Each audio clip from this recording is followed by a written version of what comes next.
CM Punk doesn't feel like the same CM Punk I fell in love watching. He feels more sanitized and safe and doesn't have the unpredictability he had 11 years ago or even in AEW, although we do have to understand that even the loudest of rebels become silent to preserve his legacy and career. I assume that's what he tried to say right here. Welcome everybody to another Reddit video. Are we getting more? Is that the final Reddit video? I don't know. Now this CM Punk post got a lot of upvotes and a lot of comments. I'm almost scared to touch that. I'm almost scared to open this, people. Before I read anything, do I agree? A little bit. But you need to understand is that this is not the same CM Punk. This is CM Punk who's literally like, what, 14, 15 years older? When it comes to his TV persona, I don't think him fighting against the system is necessarily calling for it. We don't need that storyline right now. When it comes to reality, he's working in a different WWE than he did. And it's like people want CM Punk to both at the same time rebel against the company, yet if he does rebel against the company, you're going to see people saying, wow, that's the shit he did in the WWE, that's the shit he did in AEW, and that's what he did in the WWE. Again, he never changes. So it's like, I feel like CM Punk cannot necessarily win. When it comes to his TV persona, sure, he's just the older version of CM Punk. He's a grown-up right now. The reason he's a lot more safe is because WWE has restrictions. He wasn't SPG in AEW because literally AEW was not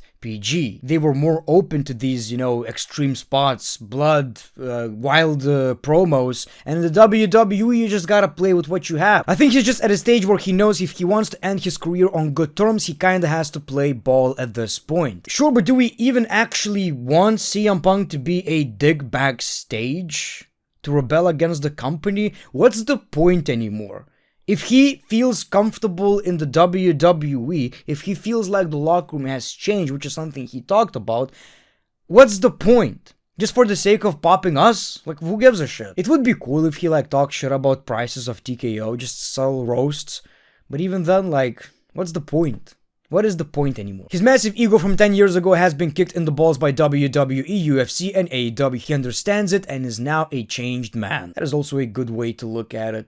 That is a good way to look at it. One thing I just don't really understand is, do you want CM Punk to be a dick backstage or do you want him to be a dick on television? Because the latter can be done. It's just that the rivalries are not necessarily calling for it. They're not calling for CM Punk to rebel against the authority. Do we need CM Punk to have problems in the WWE, create more drama, and then get fired? I don't think we necessarily need that. If Brock actually attacked Triple H, he would be fired. You know this, and I know this. Let's not act stupid just because it is Reddit. What the fuck are we even talking about? What are we actually... I have a theory on who it might be. Okay, I'm interested. Logan Paul. Yeah, here's the problem. He wasn't in the match. This was unexpected. The Great One, top 2% of viewers. Imagine this. Imagine the sheer size of this man's Coco Jumbo. If you got more of this, send it to me, I don't know, Twitter. Send it to me. I'm interested. Top 2% Coco Jumbo. Top 2% gains! It's very sad that AJ Styles is gonna retire soon, especially when he is at that peak of his physical form and is still giving us phenomenal matches. I just hope Triple H not gonna ruin AJ Styles' retirement and will use him as much as possible, including giving him a singles push. AJ earned that. He absolutely did. You never know with the WWE. So right now he is a tag team champion. A tag team champion, but a champion nonetheless, right? Which is good. I just hope he is going to be in a more important role. I understand people, he's not John Cena. There was only one John Cena, and even that one you can't see. What a horrible joke. I want a singles run. I want a run with the mid-card championship or something like that. An open challenge. Just us having fun watching AJ's matches. What we saw with AJ Styles versus John Cena is exactly what I expected. At least a couple of these kind of matches, right? Exactly why he wants to retire, on his own terms. While he's still at the top of his game, goes out while he is on top. That is actually a very good point. That is actually a super good point. Nobody is going to think, well, remember how great AJ Styles was? And then in his later years, obviously, he was a shell of his former self, but the early version of AJ Styles, nobody is going to say that. AJ was always in his prime. He retires and people are still gonna say, well, If he would still wrestle, he would still put on great matches. That is actually the ideal retirement. Probably made shitloads of money, which again, people shouldn't necessarily shame these older wrestlers who refuse to retire, because at the end of the day, a lot of wrestlers didn't necessarily save or made even that much money from professional wrestling, so you just gotta do what you gotta do, you know. In your opinion, who should be John Cena's last opponent? People, this is not even funny to me. This is just pisses me. This just pisses me off, mate. This pisses me off, mate. Are you crazy? Are you bollocks? Oh my god. What were they thinking, man? I'm just looking at this shit and I'm like, that is the same company that gave us WrestleMania 40 build. It's the same fucking company. I can't believe this shit. I want to read the comments.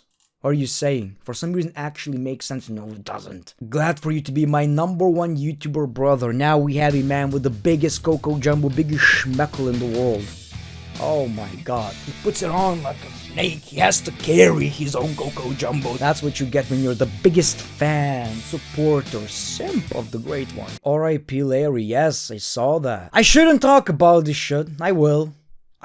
It took me like 2 minutes to see somebody saying, "It's just a dog, Punk!" Why are WWE posting about this? They need to post about their moments. Like, shut the fuck up. Can you all be nice for 5 minutes, or at least just shut the fuck up? It's sad, and that explains why CM Punk had Larry written on his attire at Survivor Series, I believe, right? If LA Knight loses against Gunter, it will pretty much cement that he is not gonna get the main event push and win a world title ever in WWE. I really hope LA Knight wins, because it will make more sense for him to face Cena and maybe beat him and elevate his career as legit world champion guy. Okay, so this video is gonna be up after SmackDown, right? Because right now it's Friday. So right now, if LA Knight won, I want W's in the chat, in comments. If Gunter won, L's, a bunch of L's. Let's confuse people. You know, let's confuse people. People are gonna think that you're doing this to me, which you would never. You would never. I agree. I would like to see LA Knight versus John Cena more. I feel like it means more for LA Knight. It would mean more for his career. Gunter already got Goldberg, and who cares, man? He was already world champion. We get it. We get it. LA and Cena have some history. I would like to see this match more.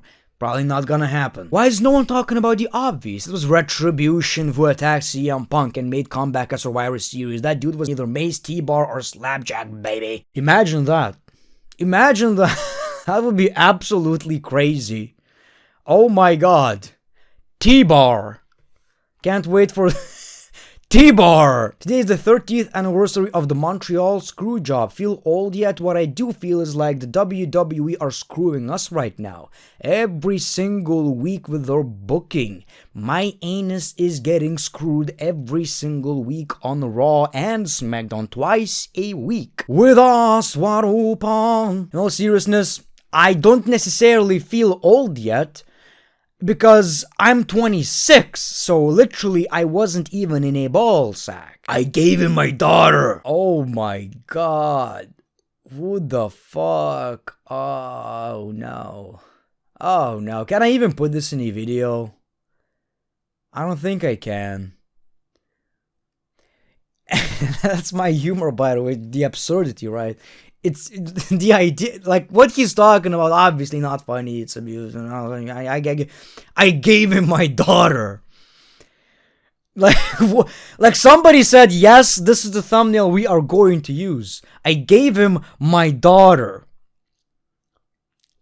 Okay, let's go to REE. After watching the last Raw, these are my predictions for Royal Rumble 2026 winners. Braun Breaker winning. I don't hate that. I think that is a possibility. What I do believe is going to happen is Roman Reigns winning. We're going to see Roman Reigns winning. He's going to face Cody for the WWE Championship. WWE already kind of teased it at Survivor Series by saying this is the last time we're teaming up. There's still tension, and obviously there's still this big rivalry, and Roman Reigns wants his crown back. Not literally. You get what I mean. Yeah, probably.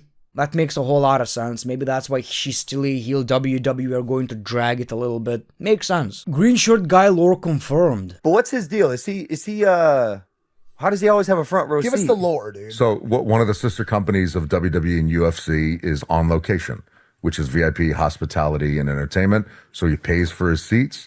He pays. I'm sorry, I'm genuinely very interested. He's a premium for those seats through On Location, and that's why he gets to be in the front row. So he just has that much money. You know, I honestly thought my theory was that he is a WWE employee, and I actually heard about this or some shit like that. He's testing how it feels to be in front row. Is everything okay? And he gives WWE feedback or something like that. That's kind of crazy. That's kind of crazy. Like, the WWE ticket prices are increasing at a rapid rate. So the moment you're not gonna see this guy in front row, you're going to know, well, WWE definitely fucked this shit up. Can't just be me, right? WWE is your top artist. Should have kept this one in the draft, man. Don't ever admit this shit. Okay, maybe you're young. This couldn't be me. When I was younger, though, when I was like 11, I guess, yes, I actually used to listen to WWE music. You know, that was kind of embarrassing, I remember, but I used to listen to quite a lot of WWE music. But the music was good, wasn't it? It was basically legitimately good songs. Christian's song, Randy's music, obviously, Triple H's music. It was just legitimately good music. How would Vince McMahon have booked John Cena's retirement tour instead of how Triple H been booking it? Vince McMahon would have never, ever booked Cena's character to be assassinated like this. Meaningless heel run, uninspiring matches, Brock squash, selling Roxanne Perez's finisher, losing to a low blow. Triple H just alienated a generation of fans that grew up with John Cena. It's going to backfire hard. Many will stop watching. I don't know about that. Sure, Vince McMahon would have been a lot safer, but that's kind of what's special about the WWE. Can be special about the WWE is when they're actually taking risks. Sometimes it's not gonna work. When it comes to Cena's retirement tour, sure, it was ruined. One of the easiest bookings of all time. It's so simple, so easy, you know, universe mode shit. Yeah, WWE couldn't do that. The retirement tour got ruined the moment we realized that The Rock is not gonna be a part of it. That's what ruined it. Like, what was the point then? Why did he join The Rock? We never actually got a legitimate explanation, and the explanation of "you guys hate me" didn't make sense anymore because nobody hated the guy. Larry got to be world champion in both companies, hell yeah. And he didn't lose the AEW world title yet. It's crazy looking back that before he became Dirty Dom character, he was getting squashed by Veer Mahan is coming to Raw. We always gotta mention that. Veer Mahan, oh, the one who came? Veer Mahan, Veer, come. Yes, Veer, I know the guy. Yeah, when it comes to Dominic Mysterio, I thought he's never gonna be successful in the WWE. I don't know if I said it out loud, but every time I looked at it, I'm like, he's so fucking basic, so generic. Like, you know, sometimes you have fathers who are like great musicians, actors, wrestlers, and their kids are just regular ass dudes, and it's just, you know, that's what happens. But Dominic proved everybody wrong, and it's still kind of crazy that he's not necessarily just like his father. His character is more like Eddie. So, yeah, I never really thought that Dominic is going to be this big in the WWE, and I think we should give a lot of credit to Rhea Ripley. You know, she elevated his character quite a lot. Ban these type of signs. Abso-fucking-lutely. Oh my god! I hate you people. I hate you with passion. Whoever decides to bring their stupid ass mug, it always goes back to that John Cena and The Rock moment. We're supposed to see two icons, instead we're seeing some stupid ass guy in the middle. I hate it. It's not that big of a deal. You're on TV. That should have been a big deal in like the 80s. Who gives a shit anymore? Everybody has a camera, everybody can put themselves in the interval. Wow. You're not that big of a deal. You're not special. Fuck yourself! Another view of this incredible spot, one of the best looking Styles clashes, probably the best I've ever seen, man. This is absolutely crazy. Wow, I wish it was used in a more important match, but, I mean, good television. No way they put Priest on main event, full match, Damien versus Kit Wilson. It's not that big of a deal, come on. I know how it looks, I get it.